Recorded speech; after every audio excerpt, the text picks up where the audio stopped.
so anyway, we go!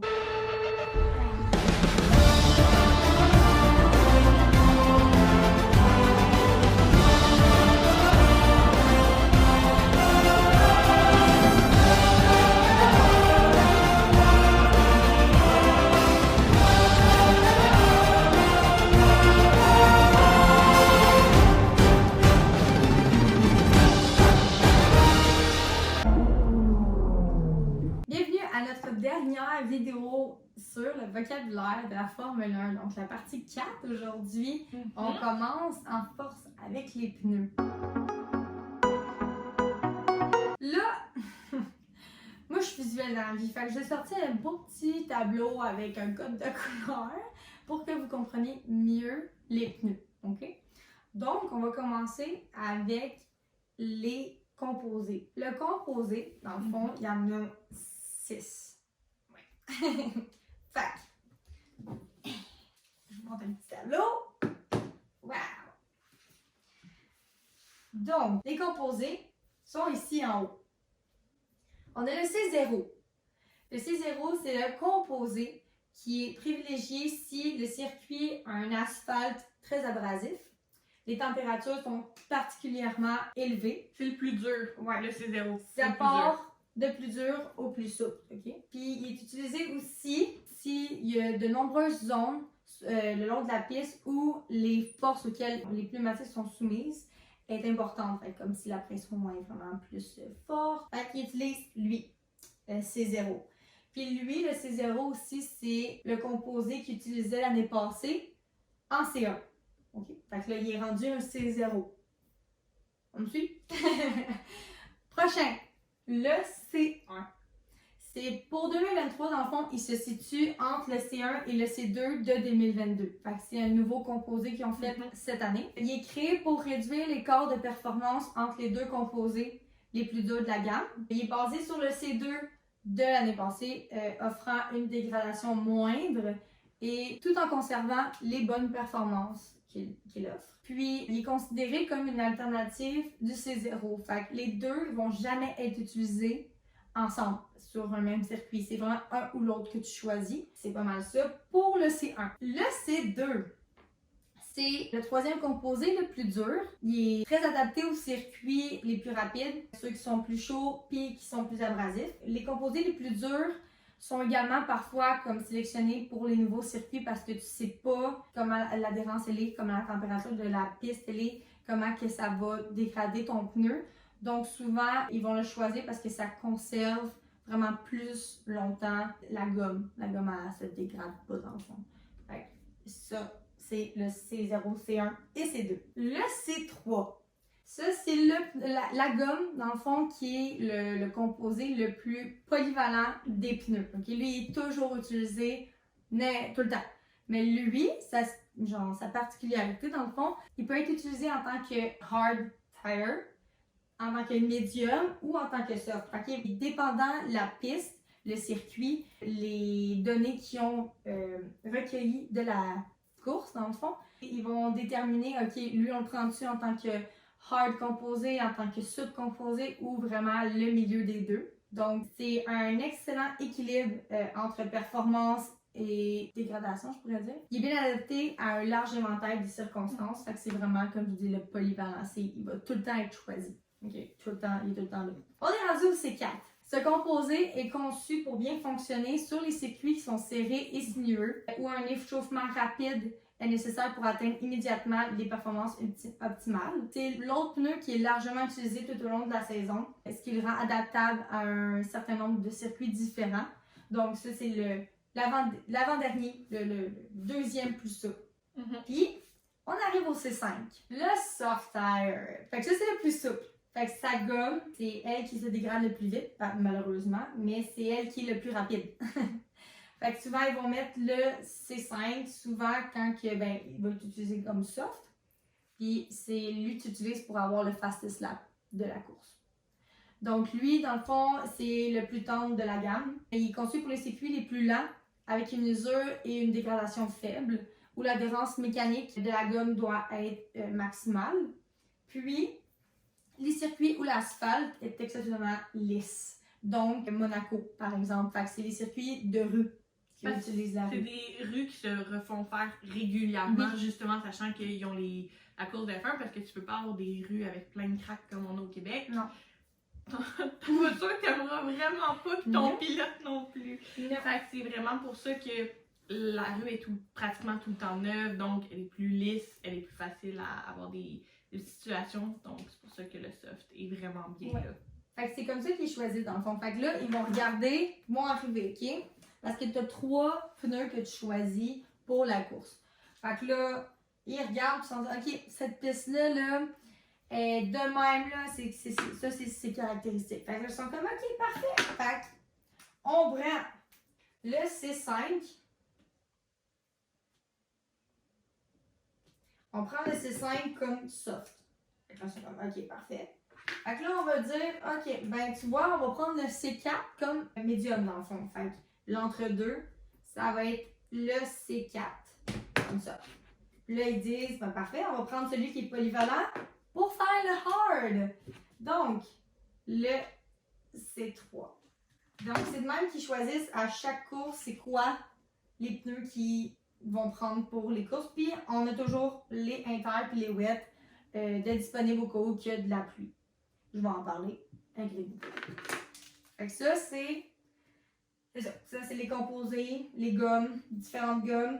Puis c'est comme ça qu'ils déterminent lequel qu'ils choisissent pour les courses. Donc, il y a les pluies, hiver, intermédiaires. Dans le fond, on va dans les pneumatiques de pluie. Donc, le inter, ça, c'est le plus polyvalent des pneumatiques de pluie.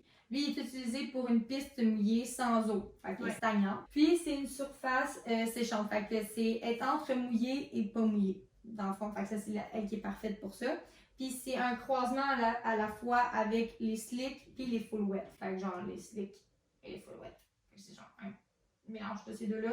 Ça fait le inter.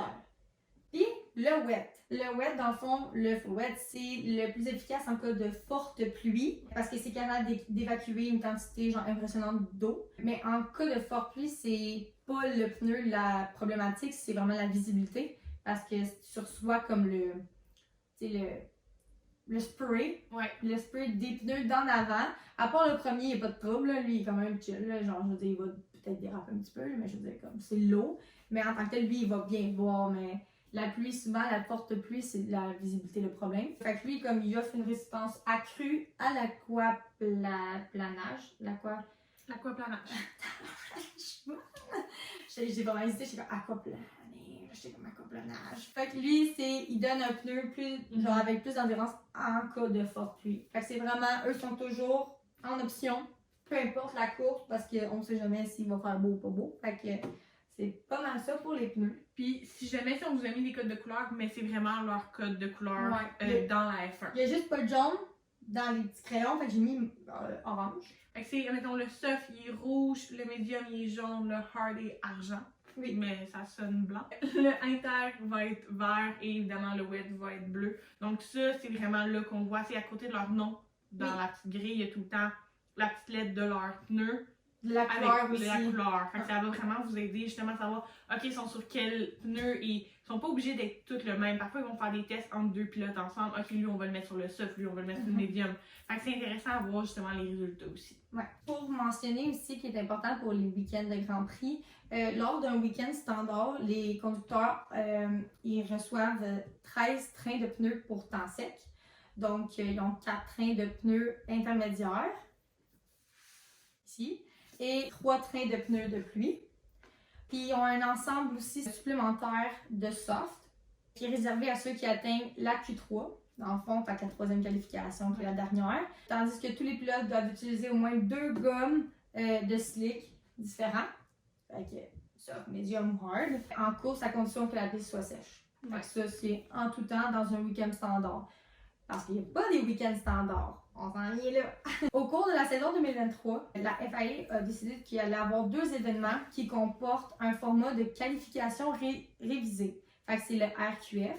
C'est dans le but d'évaluer si les révisions conviennent au championnat suivant. Dans le fond, ça signifie que les composés de pneus sont obligatoires pour chaque étape de la séance de qualification en 3 parties habituelles de la Formule 1. Fait que dans le fond, en Q1, tout le monde se met sur les hard. Okay? Là, ils l'ont fait une fois à date, Puis ils vont leur faire, on sait pas quand, on sait pas quelle course, mais ils vont leur faire une autre fois d'ici la fin de l'année 2023. Donc Q1, tu as les hard. Q2, tu t'en vas dans les médiums pour tout le monde. Puis le Q3, c'est des soft. Fait que genre, tu vas faire les fastest lap. Tout le monde a les mêmes pneus. Fait que ça permet aussi d'avoir une variété de pilotes dans les qualifications. Fait que c'est quand même nice, mais en même temps, c'est plate parce qu'il y en a qui sont tout le temps dans les 10 premiers, puis ils se rendent pas des fois avec les hard parce que ton char ne performe pas sur les hard, mais il performe sur les médiums, admettons. Puis les intermédiaires, puis les wets sont autorisés aussi si les sessions du RQF sont déclarées mouillées. Fait qu'ils vont être tout le temps en option comme d'habitude. Fait que lors de ces événements-là, chaque pilote ne peut utiliser que 11 pneus secs. Fait qu'il y a une légère réduction rapport au nombre standard mentionné. Donc, à place de 13, c'est 11 à cause de cet effet-là. Puis, ils en ont 4 et 3, comme les standards. C'est aussi pour, justement, essayer de réduire la consommation de pneus à chaque Grand Prix. C'est vraiment ça leur but ultime. Donc, si, admettons, chaque qualification, tu mets des hards, tu peux réduire ton nombre de hards, tu peux augmenter ton nombre de hards. Fait que c'est aussi ça. Ils veulent vraiment venir essayer de standardiser un petit peu les effets des pneus. Mais c'est pas tout le monde qui est content. Admettons, ils ont demandé à Danica Patrick, genre, sa vision sur cette affaire-là. Puis il était comme, c'était genre, notre job, c'est de user des pneus. Fait qu'elle était genre, elle trouvait ça plate, genre, mais mettons, elle était pas en accord avec ça. Mais tu sais, mettons, moi, je trouve que c'est le fun niveau variété pour les pilotes d'avoir d'autres chances. Sauf que je comprends aussi ce qu'elle veut dire parce que t'es là pour ça. T'es là pour les brûler, tes maudits pneus. Oui, mais c'est un sport qui se veut tellement amener retravailler leur impact justement sur l'empreinte écologique. Ils ont réduit leur effet avec le gaz. On a la Formule I maintenant aussi qui existe pour ça. Donc, ils essaient vraiment justement de réduire leur empreinte écologique. Et moi, je trouve que c'est super. Oui, c'est pas le fun pour tout le monde, mais ça fait que justement dans les qualifications, on a vu des beaux résultats de pilotes qu'habituellement on voit pas se rendre aussi loin. Fait que c'est le fun à voir, puis ça permet. Moi, je trouve que c'est une bonne idée. Rendu là, c'est pas moi qui est dans la voiture, c'est pas moi qui pilote, c'est pas moi qui vit avec ce dilemme-là. Mais moi, je trouve que ça fait un petit changement. Est-ce que je serais prête à ce que ça soit ça en tout temps? Non. Mais peut-être que l'année prochaine, ils pourraient faire d'autres tests, mais au lieu d'être 2 fois, 4 à 5 fois, ils ont 23 courses, là, ils ont le temps de tester ça en masse par saison. Là. Fait que voir justement comment ils peuvent améliorer sans non plus fâcher tous les pilotes. Fait que c'est pas mal ça pour les pneus. Donc, le safety car, donc la voiture de sécurité, c'est le véhicule qui va être utilisé lors des courses. Fait qu'il va sortir des stands, il va être appelé à sortir des stands lorsqu'il y a un accident. Fait que la voiture va venir passer devant la voiture de tête de la course en cas de problème, évidemment, s'il faut ralentir les véhicules. Donc, elle va venir se mettre en avant, puis évidemment, elle ne roule pas à la même vitesse qu'une voiture de F1. Donc, tu ralentis, puis il faut que tu restes. Il n'y a pas de dépassement possible lors d'un safety car. Tu gardes ta position parce que tu vas te le faire dire. Tu vas te le faire dire. Fait que ça a des points positifs puis des points négatifs. Ça a des points négatifs pour la personne qui est en tête. Il y a des points positifs pour les autres qui sont plus loin. Parce que la personne de tête ralentit, évidemment. Donc, les voitures ont le temps de la rattraper dans un certain sens. Puis qu'elle va moins vite, ça ralentit les gars parce qu'évidemment, tout le monde doit ralentir. Fait qu'ils peuvent pas rouler aussi vite, mais ça fait que ça réduit la distance quand même. Fait que ça peut être très utile comme ça peut être très nuisable.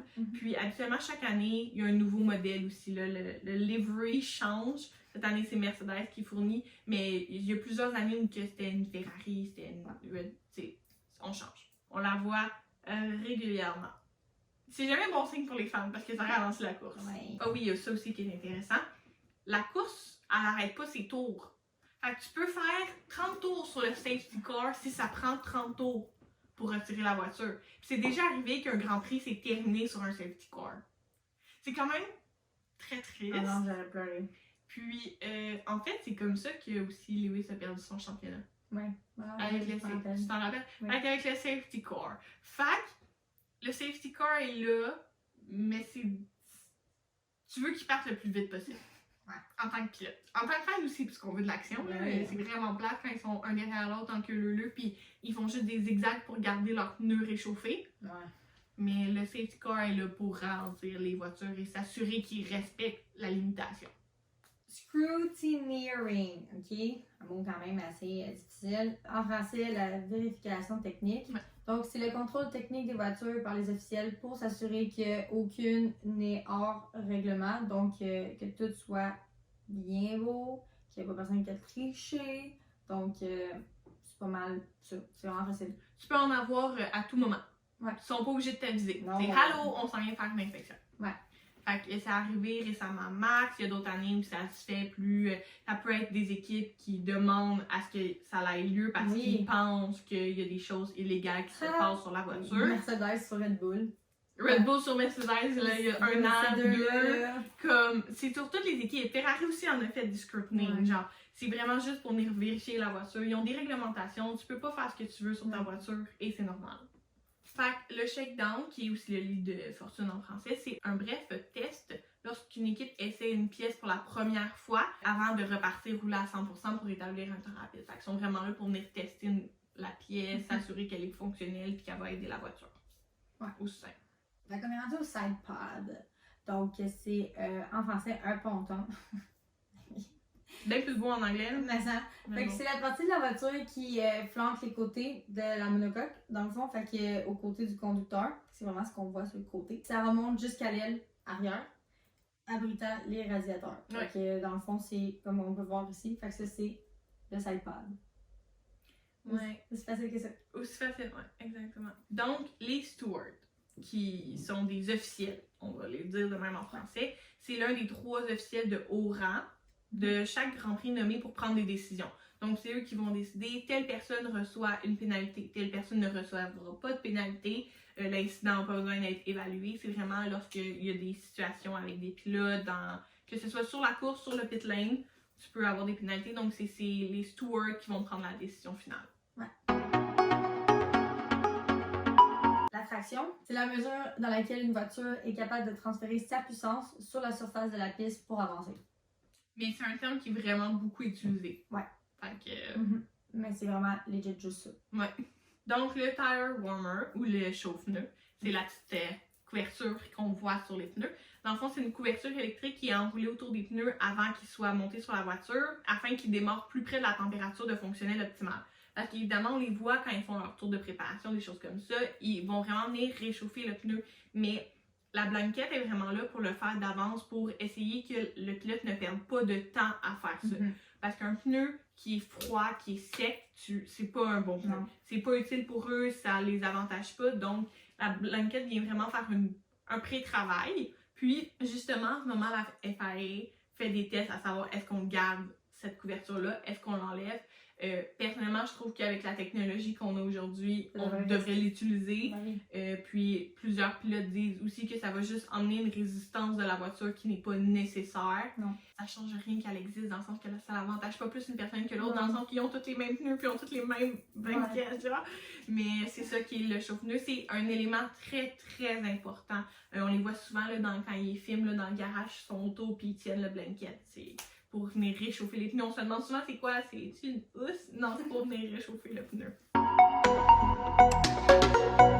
Donc on est rendu au dernier terme, understeer. Le understeer, c'est en français le sous-virage. C'est là où l'avant de la voiture ne veut pas tourner dans le virage et glisse largement alors que le conducteur essaie de tourner vers le sommet. Il essaie d'aller de l'avant, mais il peut pas, fait que là, il continue, puis ils ont une limite aussi. Il y a une limite que tu peux genre sortir parce que sinon t'as une pénalité. Ouais, comme que j'ai Donc, dit, faut pas que les 4 pneus sortent de la piste. Fait que le understeer, ça arrive souvent. Oh, On oui. l'entend genre Oh souvent. mon Dieu! Là. Fait que, puis tu le vois aussi des fois quand tu écoutes la Formule 1, puis on voit les messages. Des fois, ils les écrivent, des fois, ils les écrivent pas. Mais des fois, tu le vois écrit là, comme I have so much understeer. Je suis comme, ouais. Mais c'est ça, puis c'est vraiment pas du ressort du pilote. Fait que quand ça arrive, puis ça implique un incident en même temps, t'es comme, mais je peux pas pénaliser le pilote, c'est pas de sa faute, mais en même temps, on comprend l'autre pilote d'être fâché dans le sens que t'es. C'est pas de sa faute, pareil, mais Exactement. pas mal ça. Hey! C'est ça qui était ça pour notre vidéo des termes? Ouais, donc c'est plusieurs parties, mais c'est vraiment quelque chose d'important à comprendre. Puis j'espère vraiment que vous en avez appris davantage parce que c'est beaucoup de notions à comprendre, mais on essaie de faire ça le plus facile possible. Puis si jamais vous voulez les voir, vous êtes visuels, ben ça va être sur notre page TikTok. Oui. Ici. Fait qu'on va mettre nos belles petites pages d'information. Donc, merci d'avoir regardé nos vidéos. Puis, on espère que vous avez aimé ça et que vous allez continuer à nous encourager. À la semaine prochaine!